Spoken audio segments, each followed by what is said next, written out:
modal itu yang pertama sumber pendanaan bagi perusahaan. Dari pasar modal ini perusahaan bisa menarik modal yang didapat dari pasar modal. Yang kedua, sebagai indikator perkembangan ekonomi suatu negara. Yang ketiga, yaitu sarana investasi masyarakat untuk mendapatkan keuntungan. Nah, jadi kalau misalnya menabung di saham kan itu bisa dapat untung. Adapun kelemahannya, yaitu yang pertama, belum menyentuh segala lapisan masyarakat. Jadi pasar modal itu belum terlalu dikenal luas. Mungkin masyarakat desa, mungkin atau ini apalagi yang ada di kampung itu pasti belum terlalu kenal dengan pasar modal. Sehingga mungkin masyarakat di sana agak bingung menginvestasikan uangnya kemana. Ya, yang kedua, kelemahannya pasar modal yaitu ketidakstabilan kurs, sangat berpengaruh kepada harga saham. Jadi harga saham akan sangat bergantung kepada pergerakan kurs, yaitu disebabkan salah satunya adalah nilai suatu mata uang terhadap nilai mata uang negara lain. Jadi nilai mata uang yang negara satu dengan negara yang lain itu beda-beda. Jadi nilai kursnya yang tidak stabil, sehingga membuat investor jadi takut untuk berinvestasi di perusahaan negara tersebut, atau bahkan takut mengalami kerugian. Yang ketiga, tidak seluruh investasi berujung manis. Kan kalau di pasar modal itu bukan cuma untung yang didapat, bisa jadi juga dapat ruginya. Jadi di pasar modal itu penuh resiko. Jadi kalau mau masuk di pasar modal ya siapkan apalagi mental ya kuat. Jadi itulah kelebihan dan kekurangan pasar modal. Apakah sudah puas Muhammad Faiz Fauzan? Ya, sangat puas dengan jawaban saudara Sahrul. Iya, terima kasih. Ya, sama-sama. Apakah masih ada yang mau bertanya? Mari kita diskusi. Ya, mungkin Andi Firdaus, Muhammad Ilham, mungkin, atau Muhammad Hidayat mau bertanya? Iya, saya aman di Kandaku. Aman. Iya. Siapa lagi? Andi Firdaus mungkin mau bertanya. Aman. Aman. Karena tidak ada yang masih kurang juga teman ini. Jadi bagaimana ini, Pak? Kurang berapa kah? Kenapa? Kurang berapa orang? Saya kelompok 2, Pak. Maksudnya kurang berapa orang teman yang belum hadir? Oh, yang hadir sekarang 1, 2, 3, 4, 5, 6 orang ya Pak hadir. Berarti masih ada berapa? 6 lagi ya? Oh ini ada Rehan Amir bergabung. Rehan Amir, apakah ada pertanyaannya? Baru tahu masa dikasih pertanyaan. Kurbe baru masuk. Sedikit ya Andi. Ya, Rehan, apakah ada pertanyaan seputar materi yang tadi? Ya, jelas, alhamdulillah jelas. Muhammad Ilham mungkin mau bertanya?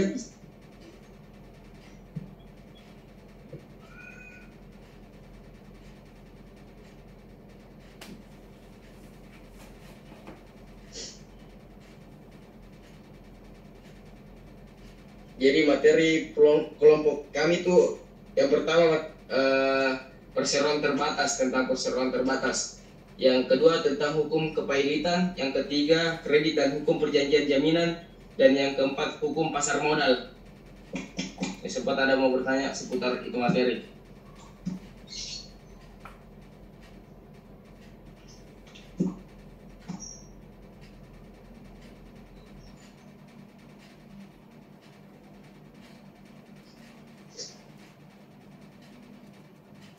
Halo. Enggak ada juga yang mau bertanya. Tidak ada. Ngerti semua kayaknya. Sedang mengerti semua, Dik? Insya Allah. Masya Allah. Ini. Allah. Pak, sudah ini Pak. Sudah tidak ada yang mau bertanya. Terus tadi selain pasar modal apa yang dibahas tadi kan? Itu kan dilanjut dari minggu lalu Pak. Ada perseroan terbatas, ada hukum kepahilitan, ada kredit dan hukum perjanjian jaminan, dan ada hukum pasar modal. Terus selain pasar modal yang tadi dipersilakan untuk apa? Untuk apa dipersilakan untuk bertanya, kenapa materi-materi lain tadi dibuka untuk buat ini untuk dibahas dengan kelompok teman-teman yang lain. Selain pasar modal apa lagi? Apalagi materinya tadi yang dibahas lagi tuh? Ini perseroan terbatas Pak. Saya tanya tadi teman-teman Pak. Kalau perseroan terbatas bagaimana? Ada enggak yang mau ditanyakan di situ mengenai PT? Ya, teman-teman ada Saya kira banyak yang perlu ditanyakan di situ mengenai PT. Terus bagaimana cara langkah-langkahnya untuk mendirikan PT? Buat PT. Ya. Apa kira-kira kelompok 2 bisa menjelaskan bagaimana langkah-langkah untuk membuat ini perusahaan ini terbatas atau PT itu? Langkah-langkah membuat PT Pak? Ya. Ya mungkin Saudara Rifki bisa dijawab.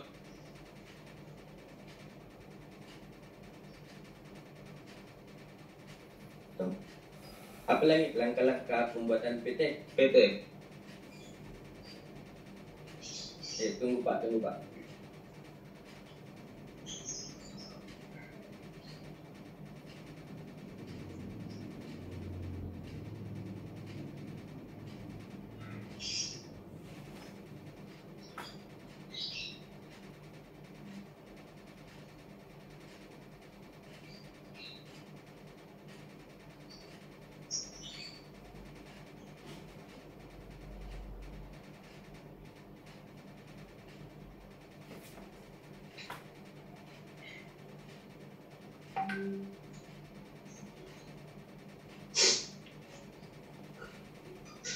Dan PT itu ada beberapa tahap.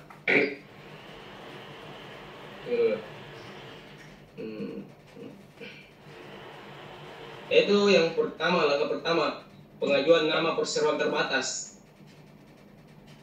Pengajuan nama perusahaan ini didaftarkan oleh notaris. Jadi ada itu notaris melalui sistem administrasi badan hukum Kemenkumham. Jadi pengajuan nama ini ada beberapa syaratnya, seperti melampirkan asli formulir dan pendirian surat kuasa, melampirkan fotokopi kartu identitas penduduk KTP, terus melampirkan foto keluarga pimpinan atau pendiri PT. Yang kedua itu pembuatan akta pendirian PT.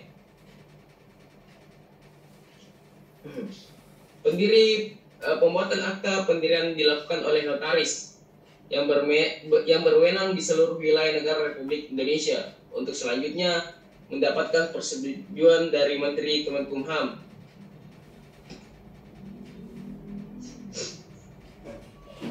Jadi selanjutnya yaitu pembuatan SKDP.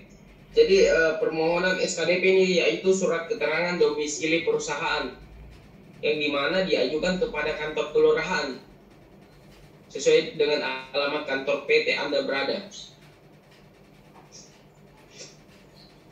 Yang keempat, pembuatan NPWP, nomor pokok wajib pajak.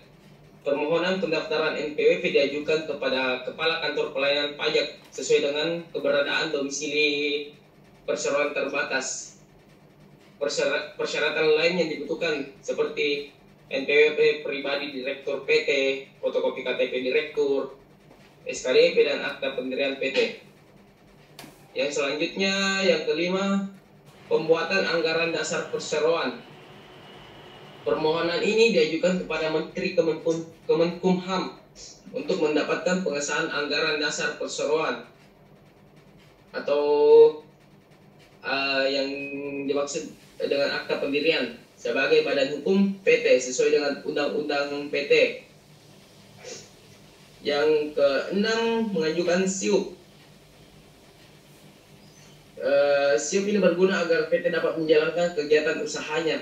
Namun perlu untuk diperhatikan bahwa setiap perusahaan patut membuat SIUP selama kegiatan usaha yang dilaksanakan yang dijalankan termasuk dalam klasifikasi baku lapangan usaha Indonesia.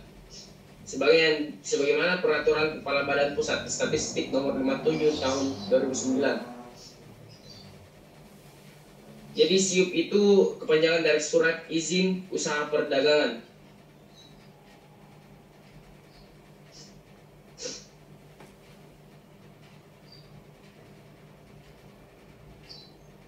Yang ketujuh, mengajukan tanda daftar perusahaan atau TDP. Permohonan pendaftaran diajukan kepada Kepala Suku Dinas Perindustrian dan Perdagangan dan atau Koperasi Usaha Mikro Kecil Menengah. Bagi perusahaan yang telah terdaftar akan diberikan sertifikat TDP sebagai bukti bahwa perusahaan atau badan usaha telah melakukan wajib daftar perusahaan sesuai dengan Peraturan Menteri Perdagangan Republik Indonesia tentang penyelenggaraan pendaftaran perusahaan. Yang kedelapan, berita acara Negara Republik Indonesia atau BNRI. Setelah perusahaan melakukan wajib daftar perusahaan dan telah mendapatkan pengesahan dari Menteri Kemenkumham, maka harus diumumkan dalam BNRI dari perusahaan yang telah diumumkan dalam BNRI, maka PT telah disempurna statusnya sebagai badan hukum. Baiklah, jadi itu tadi 8 langkah pendirian PT. Oke. Jadi selain dari saya yang mengajukan minta penjelasan mengenai PT, apakah ada dari diantara 7 orang ini yang peserta diskusi ini yang saat ini ingin meminta lagi minta penjelasan dari kelompok 2 terkait dengan pendirian perseroan terbatas ini atau PT? Bagaimana? Ada dari rekan-rekan lain yang mau minta penjelasan? Mungkin dari Aco mungkin. Mau dijelaskan? Atau Faiz? Ya Aco tepat atau Firdaus yang di Firdaus. Firdaus?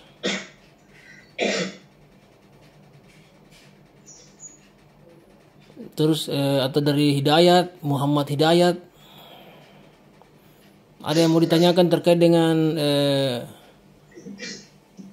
perseroan terbatas ini PT?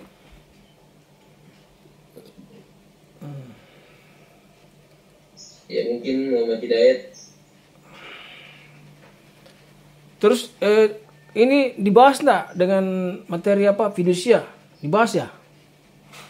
Materi apa? Fidusia. Fidusia. Ada enggak dibahas di diskusi ini? Fidusia.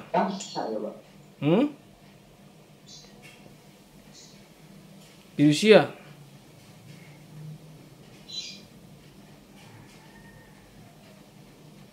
Termasuk fungsi jaminan kredit, apakah itu?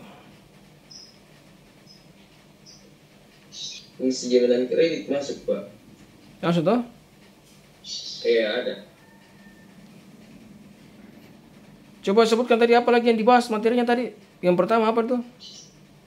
Ada perseroan terbatas, ada hukum kepailitan, ada kredit dan hukum perjanjian jaminan, dan ada hukum pasar modal. Ya, itu kan kredit dan hukum perjanjian jaminan itu ada di dalamnya, itu termasuk fidusia dibahas itu.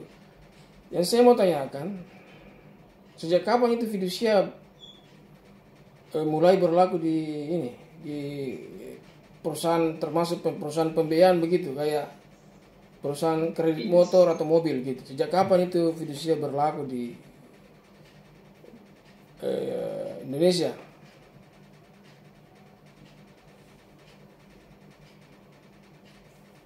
Dan apa itu fidusia? Bagaimana asal usulnya? Bagaimana asal usulnya itu fidusia?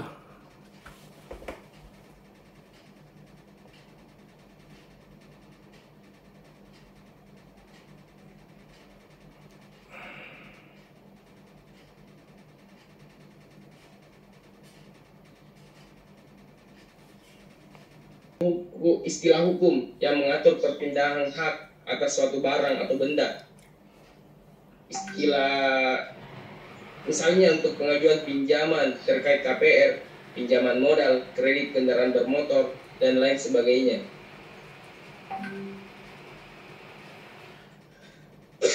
Jadi berdasarkan Undang-Undang Nomor 42 Tahun 99 yang dimaksud fidusia adalah pengalihan seperti yang tadi dijelaskan, pengalihan hak kepemilikan suatu benda atas dasar kepercayaan dengan ketentuan bahwa benda yang kepemilikannya dialihkan tersebut tetap dalam penguasaan pemilik benda.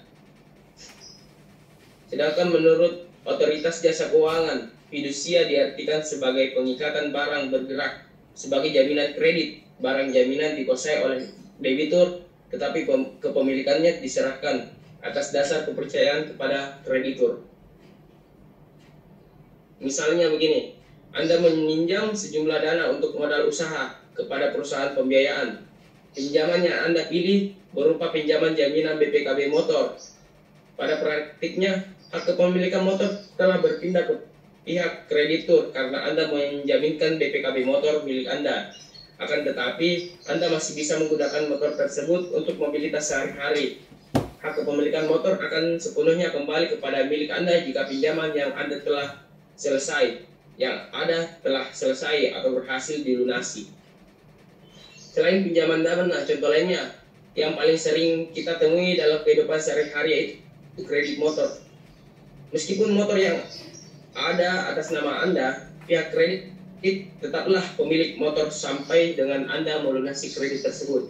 Jadi, bila mana Anda gagal membayar, pihak pemberi kredit berhak mengambil motor sewaktu-waktu sesuai dengan legalitas yang berlaku. Jadi begitu Pak, fidusia. Oke, makasih atas penjelasannya. Mungkin ada dari mahasiswa lain yang mau bertanya terkait dengan materi diskusi yang dibawakan oleh kelompok 2. Ada dari dari Rifki bagaimana? Raihan? Ya Pak, saya boleh bertanya Pak? Ya. Saya mau bertanya tentang PT, apa manfaatnya untuk membuat PT, apa saja manfaatnya itu? Apa keuntungannya untuk membuat PT? Gimana Sarul? Silakan bisa dijawab. Ya, mungkin Rifki bisa, mungkin anggota saya, teman kelompok saya, Muhammad Rifki bisa menjawabnya.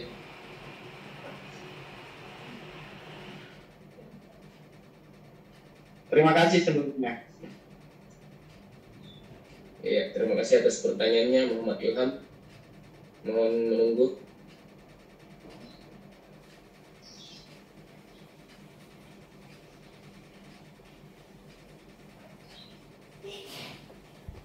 Satu, harta pribadi lebih aman dan terlindungi. Dua, kemudahan peralihan kepemilikan. Tiga, tidak terbatas waktu. Empat, kemudahan memperoleh dana dalam skala besar. Lima, aktivitas bisnis yang bebas. Tujuh, sesuai peraturan perundang-undangan. Apakah sudah jelas atau belum? Jadi saudara Ilham. Iya, baik, sudah jelas. Terima kasih atas jawabannya.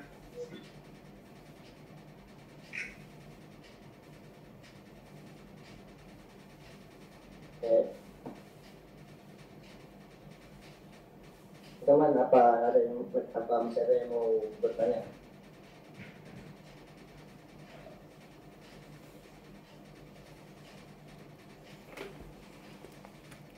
Oke, saya lihat situasi sudah ini karena semua pada lagi menjalankan puasa ya, untuk persiapan untuk buka.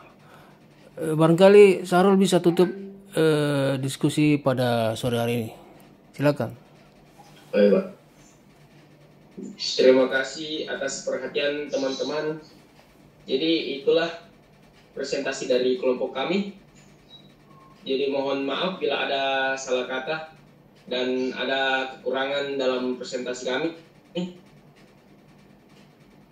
Kami harap semoga dari presentasi kami ini bisa memberi manfaat kepada teman-teman, diri saya, dan juga meningkatkan ilmu masing-masing. Ya, terima kasih. Saya akhiri presentasi kali ini dengan ucapan Assalamualaikum warahmatullahi wabarakatuh. Waalaikumsalam warahmatullahi wabarakatuh.